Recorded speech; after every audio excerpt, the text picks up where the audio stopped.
이 아침에 주신 하나님 말씀 신약성경 요한복음 4장 6절부터의 말씀입니다.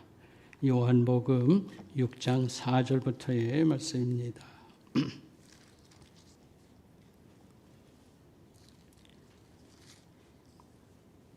여러분 가지고 계신 신약성경 147페이지 참고하시고 제가 읽을 때에 쭉 이어서가 아니라 중간중간 읽을 테니까 잘 집중하시길 바라겠습니다.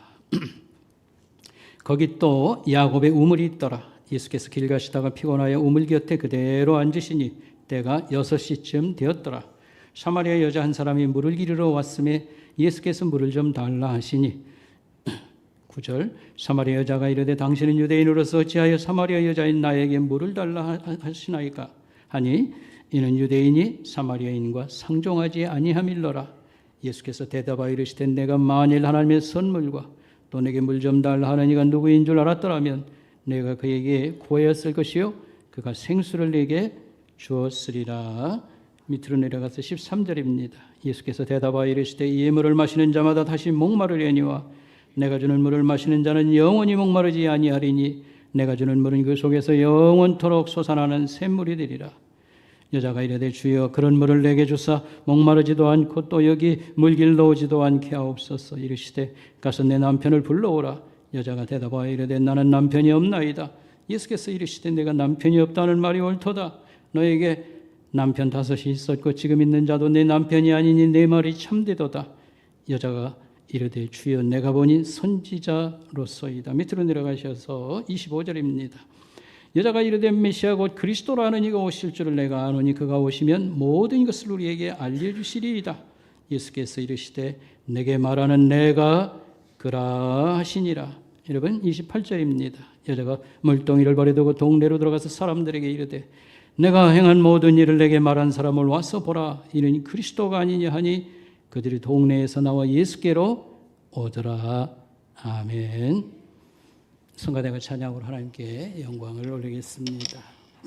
우리가 평생 씨름하는 주제들이 있습니다. 그 중에 하나가 행복이라고 말할 수 있겠습니다. 내가 생각하는 행복은 도대체 무엇인가? 나는 행복한가? 또 성경은 혹시 행복에 대해서 말씀하는 게 있는가? 성경이 말하는 행복은 무엇인가? 사실 짧은 시간에 이 주제를 다 다루기는 어렵습니다만 우리가 생각해보고 정리를 해보면 좋겠습니다. 일단 오늘 결론부터 말해놓고서 얘기를 시작하도록 하겠습니다. 이 기독교의 행복론이라고 하는 것은 나 중심의 행복에서 하나님 중심의 행복으로 옮아가는 것이다. 이렇게 말할 수 있습니다. 기독교의 행복론이라고 하는 것은 나 중심의 행복에서 하나님 중심의 행복으로 옮아가는 것이다라고 말할 수 있습니다. 그리고 행복의 기술이라고 하면 그것은 섬김과 희생이다. 행복의 기술은 섬김과 희생이다. 이렇게 말할 수 있겠습니다. 현대인들이 생각하는 행복은 무엇인가? 현대인들이 생각하는 행복은 무엇인가? 영어 사전, 웹스터 사전에 의하면 즐거운 만족감, 행복은 무엇인가? 즐거운 만족감, 즐거운 감정이다. 이렇게 말하고 있습니다. 사람들은 이 즐거운 감정을 갖기 위해서 부단히 애쓰고 노력을 하지만 충분히 행복을 누리지 못하고 살지 않는가? 이렇게 말할 수 있겠습니다. 왜 그럴까? 이 감정이라고 하는 것은 외부 환경에 의해서 늘 요동치고 바꿔지기 때문에 그런 것입니다. 예를 한번 들어보면 새로 난 식당이 있어요. 가보니까 시설도 잘 해놓고 음식이 나왔는데 아주 맛있었습니다. 다음번에 또 갔어요. 그런데 아주 여전히 맛있는데 지난번보다는 조금 못한 것 같습니다. 그래서 또 손님 하나 데리고 또 거기 가서 먹었습니다. 3번째 가고 4번째 갔는데 처음보다는 자꾸 먹어서 그런지는 몰라도 그냥 늘 먹는 음식만 4-5번 가니까 그랬습니다. 여러분 잘 먹은 한 끼 음식이 참 나를 행복하게 했다라고 말할 수 있겠습니다. 그러나 그 행복이라는 것이 얼마나 하겠습니까? 우리는 잠깐의 행복, 토막난 행복을 그저 가지고 살지 않는가? 또 이렇게 말할 수도 있겠습니다. 오늘 나는 행복한가? 나는 행복한가? 그래서 행복한 것 같기도 하고 좀 그거는 멀찌감치 있는 것 같기도 하고 평생 행복을 우리가 갈망하며 사는 것이 아닌가? 또 이렇게도 말해볼 수 있겠습니다. 우리 대부분은 이 사회 사람들이 정해놓은 행복의 기준을 가지고 사는데 분투하고 있습니다. 이 사회 사람들이 정해놓은 행복의 기준, 그게 뭡니까? 대체 이런 것입니다. 돈, 성적 만족, 그 다음에 출세하는 것, 그래서 높은 그런 자리로 올라가는 것, 권력을 얻는 것, 이렇게 말할 수 있겠습니다. 행복하니까 돈은 필수지. 성적 쾌락, 그거 별표 하나 붙여야 되지. 그 다음에 그저 높은 자리를 승진하는 것, 모두가 갈망하는 것입니다. 행복을. 그러나 충분히 이것을 누린 사람 중에 또 많은 사람들이 성경에도 있고 밖에도 있고 헛된 것이도다, 뭐 이런 얘기, 허세가라고 하는 노래를 그런 사람들이 많다고도 말할 수 있겠습니다. 현대인들이 추구하는 행복의 문제점을 혹시 우리가 찾아본다고 하면 점점 더 모든 것을 나를 향하여, 나의 행복을 향하여 이렇게 긁어모으고 있습니다. 한마디로 얘기하면 나 중심의 행복을 추구하고 있다, 이렇게 말할 수 있겠습니다. 그로 인한 부작용이 있다고 하면 무엇이냐면 모든 것이 다 하나의 도구입니다. 수단에 지나지 않습니다. 그래서 인간관계도 그렇게 하고, 그 다음에 일, 직장에 가서 늘 일하는 것도 하나의 수단으로만 생각을 하고, 신앙도 하나의 수단으로만 생각합니다. 내가 복받고 평안을 얻는 데 도움이 되냐, 뭐 그렇게만 생각합니다. 인간관계, 좀 도움이 되겠다 싶으면 친구 삼기를 원하고, 도움이 안 되겠다고 하면 언제든지 돌아서는 그런 것입니다. 심리학자 가운데에 행복에 대해서 아주 권위자가 있습니다. 이 사람이 누구냐면 마틴 세리그맨이라고 하는 사람입니다. 세리그맨이라고 하는 사람입니다. 이 사람은 1980년대 후반에 이 행복에 대해서 연구를 했고, 그 대상자는 베이비 부모 시대 사람들이었습니다. 베이비 부모 시대라는 것은 1955년생부터 보통 63년생을 말합니다. 1955년부터 63년에 태어나, 그때 특징은 아주 자식을 많이 낳았어요. 그런데 연구를 해보니까 베이비 부모 시대 사람들의 특징이 있었는데 뭐냐 하면 우울증이 많은 거예요. 그 부모 시대 통계하고 이 베이비 부모 시대 통계를 보니까 우울증이 어느 정도 많으면 30배나 많은 거예요. 보통 문제 아니지 않습니까? 그래서 이 사람이 연구를 한 겁니다. 원인이 무엇일까? 여러 가지 연구하다가 하나의 결론에 이르게 되었습니다. 부모 시대와 이 사람들은 사는 사고방식이 다르다, 가치관이 다르다고 하는 것을 알게 되었습니다. 어떻게 다른가? 이전 시대의 부모는 자기 자신보다도 하나님이 중요했습니다. 자기 자신보다도 가정이 중요했습니다. 자기 자신보다도 나라를 위해서 뭐 의무를 다한다든지 뭐 이렇게 사는 것을 귀하게 여겼습니다. 그런데 이 베이비 부모 시대 사람들은 그러지 아니했습니다. 인생의 우선순위에 있어서 하나님도 첫째가 아니었습니다. 그들은 가정도 소중하게 생각했지만 가정을 위해서 내가 희생한다는 것은 나는 거부한다, 이렇게 생각을 했습니다. 그리고 나라를 위해서 의무를 다하고 뭐 일하는 것도 귀하게 생각하지 아니했습니다. 그러면 도대체 뭘 위해서 한다고 말할 수 있습니까? 오직 자기 중심, 자기를 위해서 모든 것을 긁어모았다고 하는 그런 얘기 아니겠습니까? 그런데 이들은 그러면 행복한가? 아니었습니다. 이상하게 살아보니까 현실이 뒷받침을 안 해줬는지 어쨌든지 간에 행복하다는 사람보다는 우울증 환자가 이렇게 많다고 하는 것은 현실이 뒷받침이 안 됐다는 그런 의미가 되지 않았겠습니까? 자기 만족, 편안하게 사는 것을 계속 추구했는데 행복하고 거리가 멀지 않는가? 결론은 그렇게 난 것입니다. 현대인의 행복 추구를 좀 더 우리의 현실 속으로 깊숙이 들어가서 한번 또 얘기를 꺼내보겠습니다. 뭐 서양 통계를 가져오고 뭐 이랬으니까 그런 거 하지 말고 우리 현실 속에 들어가서 한번 더 생각하면 좋겠습니다. 한국은행 총재, 이창용 한국은행 총재는 이렇게 말했습니다. 우리 국민이 행복하지 않은 이유가 있습니다. 우리 국민들이 행복하지 않은 이유가 있습니다. 두 가지입니다. 첫째는 부동산이고 두 번째는 교육입니다라고 말했습니다. 왜 이 집값이 이렇게 뛰는가? 서울로 집중하고 사람들이 글로 다 몰려서 살 집이 부족하다는 겁니다. 두 번째로 교육 문제는 뭐냐면 돈 있는 자식들이 교육의 혜택을 더 많이 누린다고 하는 그런 얘기가 되겠습니다. 좀 더 구체적으로 말하면 특목고 자사고 들어간 아이들이 스카이 대학 진학률이 점점점 높아진다는 것입니다. 그래서 저도 일일이 다 조사하고 체크를 다 해봤어요. 계속 높아지고 있습니다. 그 결과는 무엇입니까? 개인의 능력에다가 노력이 플러스되어서 지구이라는 게 주어지는 것인데 개인의 그 재능에다가 이제는 돈이 플러스가 안 되면 스카이 대학에 들어가지도 못하고 이것은 사회의 이동성이라고 하는 게 무너지고 그 다음에 그것은 어떻게 되느냐? 신분제 사회가 이 땅에 등장한다는 것입니다. 양방 상놈이 지금 어디 있습니까? 그 내용상 보니까 좋은 직업을 계속 자식에게 물려주고 이런 신분제 사회가 만들어지고 이게 고착화되어 가지 않나 큰 문제라고 하는 사실입니다. 제가 대한민국 현실 문제를 좀 자세하게 어떤 면을 언급하려고 할 때에 여러분 중에는 당신이 경제학을 공부했던 것도 아니고 사회학을 공부한 것도 아닌 것 같은데 목사인 것 같은데 뭐 전문가처럼 이렇게 얘기를 합니까 하고 입을 삐죽이는 사람들이 있을 수 있어요. 그런데 제가 전문가 바로 밑에 수준까지 좀 갔어요. 이유가 있습니다. 즉 교회를 이렇게 목회하고 돌보는 것을 목회라고 하는데 이걸 하다가 보니까 정말 속상한 일이 발생하는데 그 중에 하나가 바로 이 문제였습니다.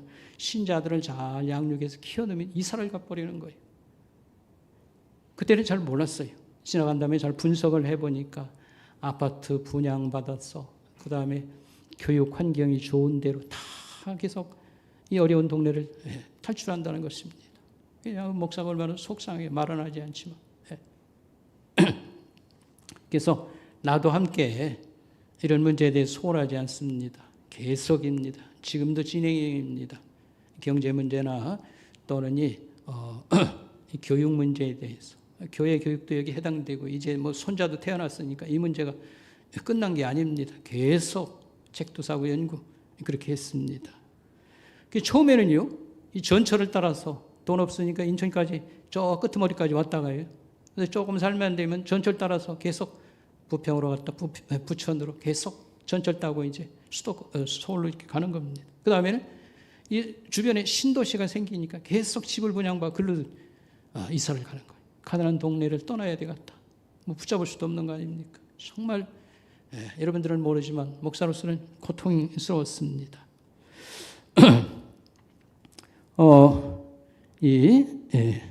부동산이나 교육 문제는 국가가 중대한 영향을 미치지만 국가가 결판을 낼 수가 없어요. 이것은 사유재산 문제나 교육은 내 자식 뭐 학원 보내겠다는 누가 뭘 말릴 사람이 누가 있습니까? 그러니까 의식이 바꿔져야 됩니다. 제 얘기 요점은 우리 그리스도인들이 현실을 잘 알아서 이런 거 균형을 잡는데 좀 모범을 보이면 좋겠다는 그런 뜻이 있는 것입니다. 국가가 할 수 있는 것은 세금 거두고요. 정책을 피는 겁니다. 굉장히 막강해요. 은행에서 돈 못 빌려가게 바꿔버리면 타격을 입지 않습니다. 그러나 그거 이상은 하지 못해요. 국가의 역할과 국민의 역할이 함께 만나고 함께 협조가 되어야 이게 계속 답을 얻는 것이다. 이렇게 말할 수 있겠습니다. 여러분 부동산 문제, 집은 왜 가지는 것인가? 두 가지 목적이 있습니다. 주거의 목적이 있고 그 다음에 재산 가치, 돈 된다는 거.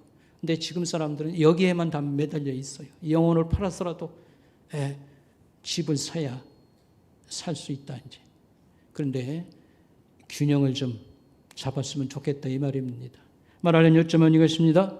거주에 먼저 만족하자. 주거에 먼저 만족하자. 여러분 부모를 잘 만나서 어떤 사람은 결혼 때 집도 사준 사람도 있습니다. 그러나 그런 사람들은 아무래도 흔치 않지요.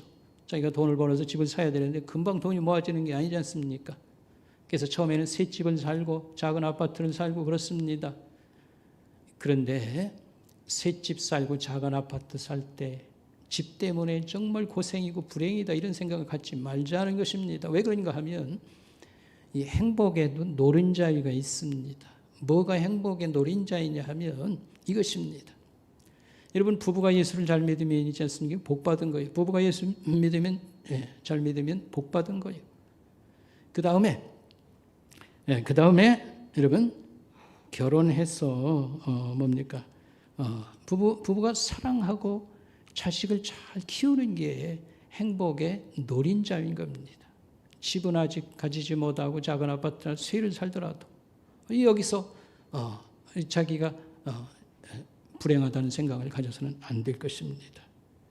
집 마련 계획은 신혼 때 하든지 아니면 결혼 3년부터 계획을 잡든 그건 그대로 가고 여전히 우리의 행복, 우리 부부가 예수를 믿습니다. 이 복 받은 거.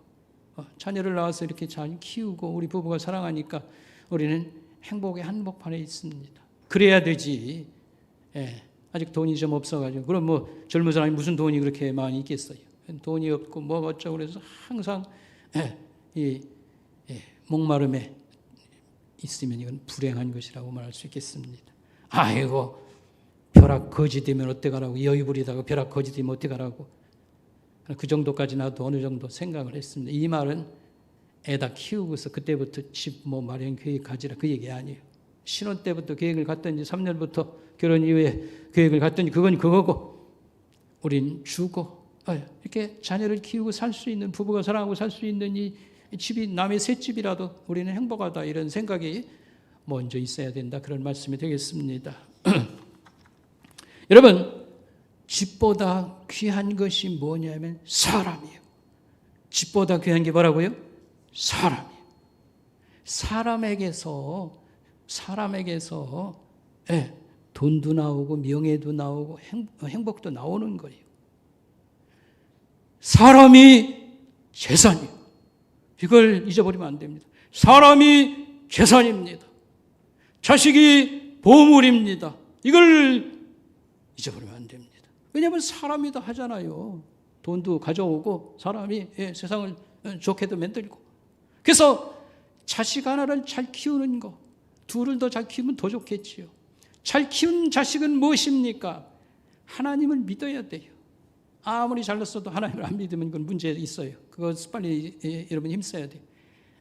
하나님을 잘 믿고 직업의 성공자가 되는 거, 그 방면에 있어서 전문가가 된다든지, 이게 자식 잘 키운 거예요. 이것은 애국자를 키워내는 거고요. 인류에 기여하는 것이고 하나님 나라에 충성하는 것입니다. 여러분, 일주일에 9번 예배드리러 나오고 기도하러 나온다고 하나님께 충성입니까? 그럴 수도 있어요. 그 마음이 너무 진실하고 그 신앙이 위대해서 그럴 수도 있어요. 그러나 난 그렇게 생각하지 않습니다. 예수님을 잘 믿는 직업의 성공자 자녀를 키워내면 이게 하나님 앞에 더 큰 충성이다. 한 인간이 할 수 있는 게 얼마나 많은데. 자녀 교육하면요, 이렇게 생각을 해야 됩니다. 자녀 교육할 때 기본 틀을 어떻게 잡아야 되냐면, 학문의 길로 보낼 것이냐 아니면 직업의 전문가가 되게 할 것이냐. 얼마나 많은 직업이 있습니까? 직업의 전문가로 내 자식을 보낼 거냐 아니면 학문의 길로 보내냐. 학문의 길이라는 것은 쉽게 말하면 석박사 과정 거쳐서 두뇌로 기여하도록 하는 것, 국가의 두뇌가 되는 것이고요. 직업의 전문가가 되는 것은 국가의 몸통이 되는 것입니다. 둘 중에 하나 다 소홀히 할 수는 없습니다. 그런데 우리의 현실은 어떻습니까? 대한민국 전체를 놓고 볼 때에 우리 자녀들이 5%나 10% 드는 아이들은 공부 때문에 부담이 적어서 행복하다고 할지 몰라. 그 나머지들은 다 공부를 하면 아주 어렵게 생각하고 불행하게 생각합니다. 부모도 그렇고 자식도 그러고. 그 다음에 경쟁이 너무 심해서 유치원 때부터 막 몰아붙여요. 너무 비극입니다. 이거 죽이는 거예요. 우리 현실이 그렇습니다. 그러나 여러분, 이걸 아시기 바랍니다. 어느 직업이라도 나는 다 똑같다고 생각합니다. 요리사가 됐든 이발사가 되었든 대한민국 그 사람들 다 모아놨어. 여기서 이제 직업 가진 사람, 요리사 다 모아놓고 이발사 다 모아놓고 그 안에서 5% 안에 들어가거나 10% 안에 들어가면 돈과 명예도 그냥 따라오는 겁니다. 그래서 유명한 그런 요리사가 있으면 찾아가는 것입니다. 문외생이 되어서 10년간 배우는 것입니다.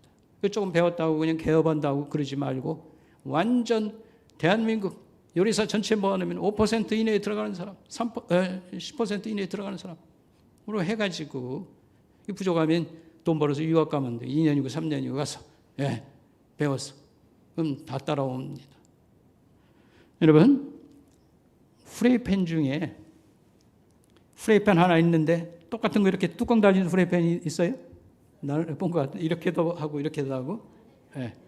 이거는 원래는 프라이팬 장사하다가 프라이팬 공장을 또 인수해서 한 사람이고 이거 발명해서 백만장자가 되었습니다. 그래서 백만장자가 되었습니다. 너무 가난해서 리아카를 신촌에서 끄는데 풀빵 장사를 할까 와플 장사를 할까 와플 장사를 시작한 사람이 있어요. 여자분인데 백만장자가 되었습니다. 자세한 얘기는 나중에 하도록 하겠습니다. 어느 직업이든지 계속 아이디어가 있고 뭐 하고 하면 이제 발전이 가능한 겁니다. 아버지의 직업을 물려받는 것도 좋습니다. 근데 대신 발전시킬 수 있는 계속적인 연구가 있어야 돼요. 그럼 백만장자도 얼마든지 가능하다는 건 알 필요가 있어요. 무조건 공부해서 하는 사람만 살고 나머지들은 다 뭐 답이 없는 것 마냥 우리가 그렇게 생각하면 안 됩니다. 그래서 초등학교, 중학교까지는 자기 전망 있는 직업을 탐색하고 고등학교 때부터 시작돼야 됩니다. 전문 직업을 향해서 고등학교, 대학교. 더 디테일, 자세한 것은 말해드리고 싶은데 오늘 그 얘기하면 뭐 시간 다 가니까요. 여기까지만 하고요. 교육에 대해서 말할 기회가 있으면 더 현실 문제를 논하도록 하겠습니다. 여러분 중에는 아이고 머리는 허해가지고 자식 다 키웠다고 그냥 아무렇게나 얘기해도 되는 거 현실을 모르고 저런 얘기를 한다고 말할 수도 있겠습니다. 그럴 수 있어요. 그러나 학교 현실을 모르고 그냥 하는 것은 아닙니다. 계속 저도 EBS 듣고 강사들 나와서 하는 강연도 듣고 그렇습니다. 여러분 포항에 가면 한동대학이라는 대학이 있습니다. 기독교 사립대학입니다. 올해가 개교 30년이 되었습니다. 그 학교의 구호는 이것입니다. 우리나라 사회를 변화시키자. 우리나라 사회를 변화시키자. 공부해서 남주자. 공부해서 남주자. 웃기는 소리 같잖아요. 나와가지고 취직도 못해서 취직한 사람보다 안 한 사람들이 지금 더 많아요. 55%. 그런 현실 속에서 공부해가지고 남주자. 배부른 소리하고 앉았네. 뭘 먹을 게 있다고. 그렇게 생각할지 몰라요. 근데 그게 배부른 소리가 아닙니다. 이 학교는 의과대학이 없어요. 그런데 30년이 지났는데 의사가 된 사람이 한 300명이에요. 그 다음에 변호사, 국제 변호사나 한국 변호사 된 사람이 1250명이에요. 그러니까 30을 나눠봐. 1년에 한 적어도 40명씩은 배출한 거예요. 그 다음에 그 NGO라고 그러지요. 긍정적으로 생각해야 되는데 그 단체 37%가 가서 다시 시작하거나 또 이 사회를 위해서 봉사합니다. 그로칼 대학이라고요. 그로칼 대학. 글로벌이라는 말은 들어봤지만 그로칼 대학 30에 이 학교가 선정이 됐습니다. 작년에. 그러면 5년 동안 정부에서 1,000억 원을 지원해 준다고 그래요. 지방대학은 말할 것 없거든요. 학생이 모자라가지고 난리라고 하지만요. 이런 대학은 있지 않습니까? 정부에서 박수를 치는 거예요. 어떻게 이렇게 잘 경영을 하느냐. 오직 그들의 정신을 심어주는 겁니다. 공부해서 남주자. 세상을 변화시키자. 그런데 이런 좋은 결과가 있으니까 좀 더 생각해 보시길 바랍니다. 일단 요약을 한번 하도록 하겠습니다. 기독교 신자도 돈이 있어야 됩니다. 성적 쾌락, 만족도 있어야 됩니다. 높은 자리 승진이 반드시 필요합니다. 필요한 겁니다. 그러나 이것으로 충분하지는 않습니다. 이것이 행복을 보장해 주지는 않습니다. 수학으로 말하면 이것은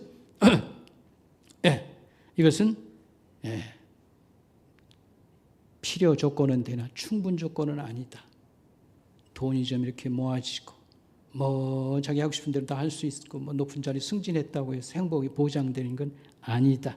인간은 3층 집과 같습니다. 육체와 정신과 영혼으로 되어 있습니다. 하나님이 사람을 수준 높게 지으셨습니다. 그래서 내적인 이런 행복에 없이 육체의 어떤 쾌락, 뭐든지 먹을 수 있고 뭐든지 가서 즐길 수 있고 그렇다고 해서 행복은 아니에요. 있을 거 다 있고 그 다음에 높은 자리까지 올라왔는데 마음 편치를 안 해요. 계속 불안합니다. 어떻게 될지 내가 아는가. 행복지 않은 그런 현대인들을 우리가 보는 것입니다. 자, 두 번째로요. 성경이 말하는 그럼 행복은 무엇인가? 성경이 말하는 행복은 하나님 중심의 행복입니다. 하나님 중심의 행복입니다. 기독교 신자는 하나님께서 만들어 놓으신 그 기준을 가지고 살아야 이런 행복을 만난다고 생각해서 이 기준을 잘 알고 이대로 살기에 분투해야 됩니다. 어떤 기준입니까? 구약 성경에 전도서라고 하는 책이 있습니다. 맨 끄트머리 전도서 12장 14절의 끝인데 그 앞에 바로 앞절에 13절에 뭐라고 하면 이렇게 말했습니다. 하나님을 공경하라. 그리고 그 명령을 따르라. 지키라. 이것이 사람의 본분이니라. 이 말을 다른 말하면 이런 것입니다. 메시지 성경이라는 것은 이렇게 말했습니다. 하나님을 경외하십시오. 하나님을 잘 믿으십시오. 이 말입니다. 그리고 하나님이 명하신 대로 행해라. 이게 전부다. 하나님을 잘 믿고 그분 말씀한 걸 따라가라. 그리하면 행복도 따라오고 모든 것이 잘 될 것이라. 이 말씀입니다. 그리고 또 한 말씀은 십계명입니다. 오늘 읽은 십계명. 이 십계명 10가지지만 예수님은 2가지로 요약했어요. 이건 하나님 사랑하고 이웃 사랑하라고 하는 말씀이다. 이걸 가지고 살면 행복도 거기 따라온다. 이게 이제 성경이 말하는 행복론인 것입니다. 탈무드라는 책에 이런 말씀이 있습니다. 남을 행복하게 한다고 하는 것은 남에게 향수를 뿌려주는 것과 같다. 근데 향수를 남에게 뿌려주다가 보면 나에게도 향수가 묻어나는 것입니다. 내가 다른 사람을 행복하려고 기쁘게 하려고 이렇게 하면 그 과정에서 자기도 작은 행복과 보람을 반드시 가지게 된다. 이게 탈무드가 말했지만 성경에서 말하려고 하는 그런 내용이라고 하는 것을 여러분 알면 좋겠습니다. 나 중심의 행복에서 하나님 중심으로 옮아간 사례를 하나 말씀드리려고 합니다. 그런 사람을 하나 오늘 여러분에게 말씀드리려고 합니다. 그것이 오늘 성경에 나오는 주인공입니다. 오늘 성경 본문 말씀은 요한복음 4장 말씀입니다. 예수님과 제자들이 여행할 때에 사마리아라고 하는 지역에 들어가시게 되었습니다. 그런데 우물가에 좀 이렇게 걸터 앉았었는데 어떤 여인이 물을 기르러 와요. 이 여인과 예수님이 대화한 얘기가 오늘 성경 말씀입니다. 그때 때가 언제였냐면 정오라고 그랬습니다. 정오, 낮 12시쯤 여인이 물을 기르러 왔다고 그랬습니다. 물은 이스라엘이나 한국이나 똑같아요. 아침 저녁에 사람들이 물을 기르러 옵니다. 근데 이 여자는 대낮 한낮에 사람 안 오는 때에 왔어요. 이 뜻은 무엇입니까? 사람 만나기를 꺼려한다라고 하는 의미가 있어요. 그리고 예수님은 유대인이고 이 지역, 이 여인은 사마리아 사람입니다. 이스라엘 지도에 중부 지역을 사마리아라고, 남부를 유대라고 하고 북부를 갈릴리라고 합니다. 예수님은 남북으로 가면서 전도하고 그렇게 했습니다. 어쨌든 종족으로 말하면 유대인이었고 예수님은, 이 여인은 사마리아 사람인데 남남이 아니에요. 원래 같은 조상에서 나온 같은 종족입니다. 그리고 같은 하나님을 믿어요. 그런데 다만 문제가 하나 있는 게 전쟁 때 이 사람들이 끌려가가지고 사마리아 사람들이 피가 섞였어요. 혼혈이 됐습니다. 그래서 유대 사람들은 사마리아 사람들을 천하게 여겼다. 그래서 길도 안 물어보고 대화도 않는 그런 관계가 되었다고 했습니다. 그런데 이 사마리아 여인을 이렇게 소개합니다. 성경에. 사마리아 여인은 5번 결혼한 여자. 거기다가 지금도 한 남자를 사귀는 중에 있어요. 연애 중에 있는 여자. 뭘 연상하게 됩니까? 능력도 좋네. 여러분 그렇죠? 이 여인은 5번 결혼했고 지금 한 남자를 또 사귀는 중에 있어요. 실력 있는 여자 아니야? 근데 2가지 가능성이 있습니다. 이 여자는 얼굴이 예뻤거나 아니면 돈 많은 과부이거나, 그게 95% 확률이 있는 거예요. 화가들이 성경을 주제로 해서 그림을 그립니다. 그 중에 엔젤리카 카우판이라는 분이 있어요. 엔젤리카 카우프만이라고 하는 분. 이 스위스 사람인데 영국에서 한 20년 동안 해서 여성인데 대성공한 그런 화가입니다. 그가 1796년에 그리스도와 우물가의 여인을 그림으로 그렸어요. 한마디로 제가 가만히 보니까요, 예수님하고 여인이 있고 이 사이에 산이 이렇게 보이고 아무것도 다른 건 없어요. 대화하는 그림. 근데 그 여인의 얼굴을 보니까 미인이요. 미인이라는 기준은 어떻습니까? 모나리자보다 낫더라 이 말입니다. 미인으로 그랬어요. 그러니까 하면 한 100년 전에 프랑스 화가 피에르 미냐르라고 하는 사람이 110년 전에 정확히 이 장면을 그림으로 그렸어요. 근데 이 사람들이 뭐 명화라고 하는 것은 막 살아있는 사람같이 이제 그려낸 거죠. 근데 여기서 나온 여인은 어떻을까? 아주 얼굴을 보니까 굉장히 명랑하고 활동적으로 생겼습니다. 근데 옷은 어떻게 했냐면 위에는 황금색에다가 밑에는 남색 치마를 둘렀고 양쪽 소매는 하얀 거예요. 부티가 나요. 그러면서 우물에 걸터 있어가지고 약간 발을 좀 꼬고 있는 것 같아. 교만한 좀 이런 모습을 하고 있어요. 한마디로 돈 많은 과부 그림 아닌가 이렇게 생각이 됐습니다. 어쨌든 이 여자는 추정컨대 경제적으로 어려운 사람은 아닌 것으로 보여요.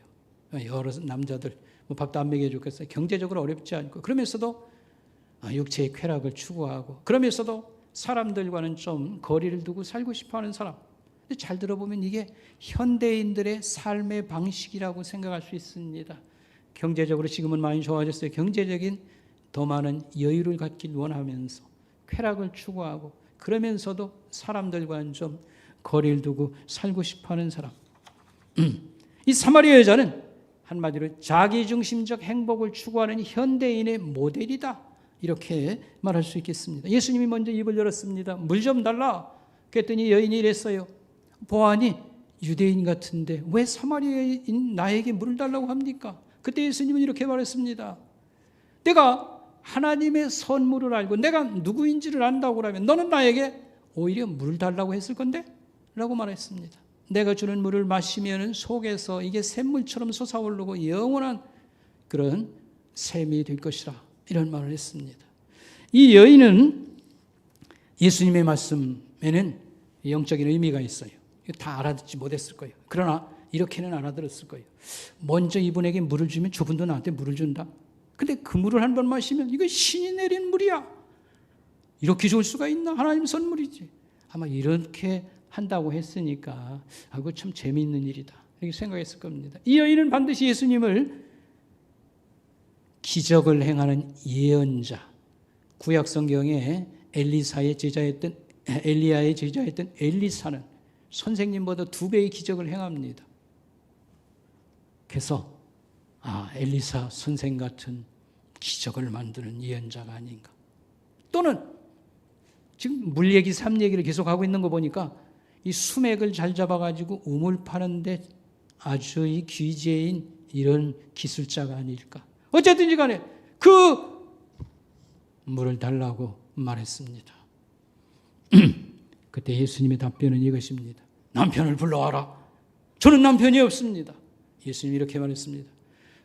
내 남편은 5명이었었지. 지금 있는 자는 내 남편이 아니니까 네 말이 맞다. 라고 말했어요. 이 말을 듣는 순간에 이 여인은 아주 천둥같이 들렸을 겁니다.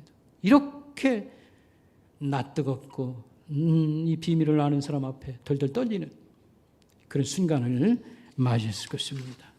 여기서 우리가 이제 사마리아인이 어떻게 변화되어 가는가를 잘 우리가 지켜볼 필요가 있습니다. 예수님은 이 여인이 2번에 걸쳐서 까무러칠 그런 경험을 이를 만나게 합니다. 첫째는 예수님이 이 여인의 정체를 드러내는 것입니다. 남편 얘기했잖아요. 이름도 안 가르쳐주고 생년월일도 안 가르쳐주는데 어떻게 이렇게 줄줄줄줄 그냥 다 알아맞추는 거, 이 귀신 같다. 이런 마음이 들었을 거고, 이런 분 앞에 입을 잘 놀렸다가는 망신도 바가지로 뒤집어 쓰겠다 생각을 했을 겁니다. 그러나 그거보다도 더 수천만 배 위력 있는 폭탄이 터졌습니다. 그게 바로 뭡니까? 예수님이 자신의 정체를 드러냈다고 하는 사실입니다. 사마리아 여인이 자기 입 잘 못 놀리면 계속 자기 부끄러움 드러낼 것 같으니까 얘기를 바꿔요. 그래서 예배 문제를 얘기를 했습니다. 예수님이 좀 신령과 진정으로 예배 어쩌고 말씀을 하지 않습니까? 근데 이 여인이 이렇게 했어요. 이거 종교 문제에 나오면 유대인하고 사마리아인은 서로 주장을 하니까 메시아라는 분이 오면 그냥 화끈하게 다 설명을 잘해줄 겁니다. 이렇게 얘기했어요. 그때 예수님이 말했습니다. 내가 그인이라. 내가 메시아니라. 그 말했습니다. 폭탄 같은 발언이 있습니다. 여러분, 메시아라는 말은 우리가 늘 얘기하는 구주, 구세주, 예수님을 구주, 구세주 이렇게 부르지 않았습니까? 이게 메시아라는 뜻이거든요. 히브리 말로. 그게 구세주라고 하는 말은 구조하러 왔다, 구원자라 이런 뜻입니다. 우리를 구조하러 오신 분이라 이런 뜻입니다. 불행에서 구원하고 죄에서부터 구원하고 죽음에서부터 우리를 구조하러 오신 분이 예수 그리스도라. 그래서 예수님을 구세주, 구주라고 부릅니다. 그래서 히브리 말로는 메시아라고 일컫습니다. 이스라엘 종교의 최종적 목적은 메시아를 기다리는 것입니다. 이들의 지상 최대의 소망이 이것이었습니다. 유대인이나 사마리아 사람들은요, 이 메시아가 오면 어떤 일이 벌어지냐 하면 첫째, 잃어버린 나라를 찾아주고, 우리나라 일본 사람들한테 나라 조금 뺏긴 거 여기다 대면 유대인들은 굉장히 오랫동안 나라를 뺏겼어요. 그래가지고 이 나라 독립을 원했습니다. 두 번째, 메시아가 오면 잘 먹고 잘 산다. 번영이 있을 것이고, 그 다음에 우리나라가 세계의 중심이 된다. 영광의 시대가 올 것이고, 그 다음에 하나님이 세상을 경영합니다. 다스립니다. 그래서 인간에게 진짜 행복을 찾아준다. 그들은 그렇게 생각했습니다. 여러분, 우리나라가 한 40년 나라 뺏긴 거 잘 알지 않습니까? 정확히 36년. 그걸 찾으려고 독립운동한 사람, 참 고마워요. 언제도 생각이 눈물이 막 나요. 목숨을 바쳐가면서 일본 사람을 상대로 싸우고 나라를 찾겠다고 전 국민이 일어나서 3.1운동 만세를 부르고 우리나라 찾겠다고 그랬습니다. 여기다가 메시아 운동을 그 소망을 가진 거하고 비교하면 비교가 안 됩니다. 비교가 할 수가 없다 이렇게 말할 수 있겠습니다. 사마리아 여인은 어떻게 행복을 찾았을까? 여러분, 아까 사람은 3층 집으로 되어 있다고 했습니다. 육체와 정신과 영혼입니다. 사마리아 여인은 육체를 통한 쾌락을 즐기고 찾았습니다. 그러나 마음이 편치가 않은 그런 내적 행복이 없었는데 이 여인이 내적 행복을 이제 찾게 됩니다. 자, 예수님이 이렇게 말했지요. 여기 10절에 하나님의 선물, 여러분 성경 한번 보세요. 10절에 보니까 하나님의 선물이라는 말이 나오죠. 하나님의 선물을 안다면 달라고 했을 거다. 하나님의 선물은 여기서 뭡니까? 하나님의 선물은, 첫째 선물은 메시아예요. 예수 그리스도입니다. 예수 그리스도가 여기 찾아왔잖아요. 두 번째 선물은 하나님의 신 성령이 이 여인에게 찾아올 때 어떤 일이 벌어지는가를 이제 보면 됩니다. 성령님의 역할은 예수님의 후계자요. 성령님은 예수님의 후계자요. 이분이 오셔서 예수님이 이루어놓은 구원을 사람들에게 나눠줍니다. 그래서 예수 믿게 하고 사람을 변화를 시키는 일을 하는 것입니다. 이게 성령님의 역할입니다. 그래서 비유하자면 사막 같은, 사막은 뭐 농사도 짓고 왜 비가 없어가지고 물이 없어가지고, 근데 여기다 물을 뿌리고요, 물을 계속 공급하면 사막에서 싹이 막 올라와요. 그래가지고 초원이 되고 축복의 땅이 되는 겁니다. 성령님이 이런 일을 합니다. 못된 인생을 고치시고 말과 행실을 바꾸시고 그 속에서 꽃이 피게 하는데 기쁨과 행복이, 만족이 주어지게 하시고 다른 사람을 행복하게 하는 사람이 된다, 이런 말씀이 되겠습니다. 여기 28절에 보면 여인이 물동이를 버려두고 막 달려가요. 동네로 뛰어갔습니다. 나는 오늘 메시아를 만났다. 여러분 와서 좀 확인 좀 해주세요. 내가 유대 선생들을 많이 만나봤지만 이런 사람은 처음입니다. 나의 부끄러운 과거의 모든 죄를 다 까발리게 오셨습니다. 그 다음에 종교 문제를 물어봤더니 아주 화끈하게 맥힘없이 답을 주셨습니다. 그리고 나를 기절하게 만들 뻔한 것이 뭐냐 하면 나는 바로 그리스도라, 메시아다, 이렇게 말했습니다. 여러분 와서 확인 좀 해주세요. 달려오세요 말했습니다. 우리의 평생 소원이고 꿈에도 소원인 메시아, 그분이 우리 땅이 사마리아를 축복하기 위해 오셨습니다. 우리의 불행을 행복으로 바꾸기 위해서 오셨습니다. 여러분 오셔서 확인하십시오. 동네 사람들이 막 또 뛰어나왔습니다. 그래서 동네 사람들이 달려오더라. 30절에 그렇게 말했습니다. 그리고 예수님을 만나고 대화를 나누고 말씀을 들은 다음에 그들은 이렇게 말했습니다. 이분은 믿게 되었습니다. 많은 사람이 믿게 되었다. 39절. 그런데 이 사람들이 예수님을 붙들고 늘어져요. 선생님 가지 마세요. 이틀만 더 계시면 안 됩니까? 예수님이 이틀 더 계셨어요. 그래서 하나님 말씀도 들려주고 사람을 축복했습니다. 너무 행복했습니다. 그래서 41절에 말하기를 더 많은 사람들이 예수를 믿게 되었습니다. 이것은 놀라운 사건입니다. 예수님이 죽고 부활할 때까지 이렇게 어느 지역이 대대적으로 예수를 믿은 사건은 없습니다. 유일하게 사마리아 지역, 이스라엘의 중부 지역 사마리아 지역에서만 복음의 부흥이라고 할 수 있는 것을 볼 수 있습니다. 유대와 갈릴리는 이런 일이 없습니다. 이것은 성령 하나님이 사마리아 여인의 마음속에서 일하셨고 행복을 찾아주고 그 다음에 이와 함께 일한 결과였습니다. 그 뒤에 이 여인은 어떻게 되었을까?